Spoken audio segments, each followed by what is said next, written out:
देखिए, हमारे सम्मानित सदस्य ओम प्रकाश यादव जी ने कल भी विधानसभा में एक चिंता जाहिर की थी। उन्होंने कहा कि माननीय उच्चतम न्यायालय ने एक टिप्पणी की है कि 2008 में जो भर्तियां हुई उसमें जो एक टॉपर बच्चा था, उस टॉपर बच्चे को कहीं भी स्थान नहीं मिला। उसने कोर्ट में केस दर्ज किया तो माननीय कोर्ट ने पाया कि ऐसे ऐसे डफर बच्चे जो किसी के भतीजे थे, किसी के भांजे थे, उन सबको जगह मिल गई और जो इंटेलिजेंट बच्चे थे उनको मेरिट से निकाल के दूर कर दिया गया। तो सम्मानित सदस्य की चिंता थी कि ऐसा करके ये लोग कितनी बेशर्मी के साथ बैठे हैं, कितने ऐसे काम हुए होंगे, कितने ऐसे बच्चों की मेरिट को रौंदा होगा। तो चिंता व्यक्त उन्होंने अच्छी की थी। उन्होंने कहा कि भी आज या तो मुझे इसका जवाब दो, अदरवाइज मैं वॉकआउट करने पे मजबूर होऊंगा।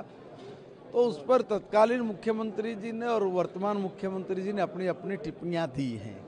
मगर मैं एक निवेदन करना चाहता हूं। मेरा निवेदन ये है कि देखिए, हरियाणा प्रदेश में एक दौर ऐसा आया था जिसमें मेरिट की कोई वैल्यू नहीं थी, पढ़ाई की कोई वैल्यू नहीं, सिर्फ एक चीज़ की वैल्यू थी कि मैं किसी विधायक को, मंत्री को, किसी एमपी सांसद को जानता हूं कि नहीं जानता हूं। जो उनको जानता था और थोड़े पैसे का जुगाड़ था तो उसका काम हो जाता था, या फिर वो किसी न किसी का चाचा भतीजा हो।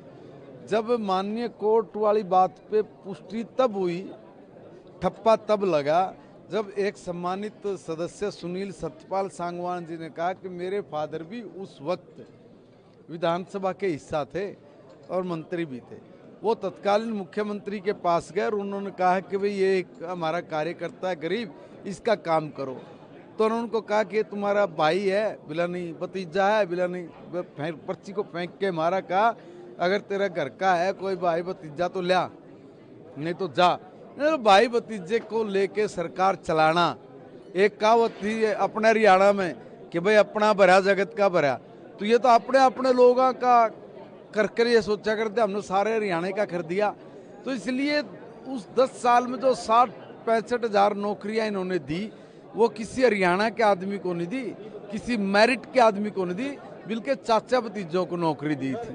आज मीटिंग चल रही है केंद्रीय मंत्रियों की, सर ऐसे जी, केंद्रीय मंत्रियों की किसानों के साथ, क्या उम्मीद है सर कि आज कुछ फैसला होने वाला है? देखिए, बॉर्डर पे पुलिस काफी फोर्स है जी, मैं एक निवेदन करूंगा कि केंद्र की सरकार लगातार किसान भाइयों के टच में है और किसानों की जो जायज मांग है उससे कभी भी दूर सरकार गई नहीं है। मगर जो काम पंजाब की सरकार ने पंजाब के किसानों के लिए करना चाहिए था, उन्होंने उसकी तरफ ध्यान दिया नहीं और पहले उनको पोषित करते रहे, उनका पालन करते रहे और अब उनको जूते मारने शुरू कर दिए। तो ये अब पता लग गया है किसान भाइयों को भी कि कौन तुम्हारे हितैषी और कौन तुम्हारे हितैषी नहीं है। देखिए, ये लोग सिर्फ सत्ता प्राप्त करना ही इनका लक्ष्य है। इस देश को, समाज को, संस्कृति को, परंपराओं को, आचार व्यवहार, ये इनके लिए मायने नहीं रखते। इसलिए अगर इस देश के किसान को समृद्ध बनाना है, खुशहाल बनाना है, अच्छी पॉलिसी, अच्छी नीति और अच्छे कानूनों के हिसाब से ही उसको आगे बढ़ाया जा सकता है।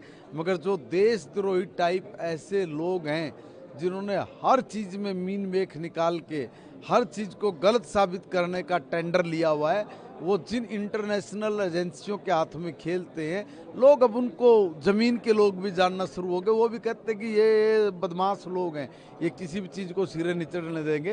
और इसलिए वहाँ पे जो संख्या भी है, ऐसे लोग अब वो दूर हटने लगे, छिटकने भी लगे हैं। मगर जो ऐसे नेता हैं जिन्होंने जहर घोलना है, जिन्होंने उत्पात में जिनका सिर और खोपड़ी घूमती रहती है, ऐसे लोग अब लंबे नहीं चलेंगे। अब पंजाब की सरकार को जवाब देना पड़ेगा कि क्यों आपने इन किसानों की दुर्गति की हुई है।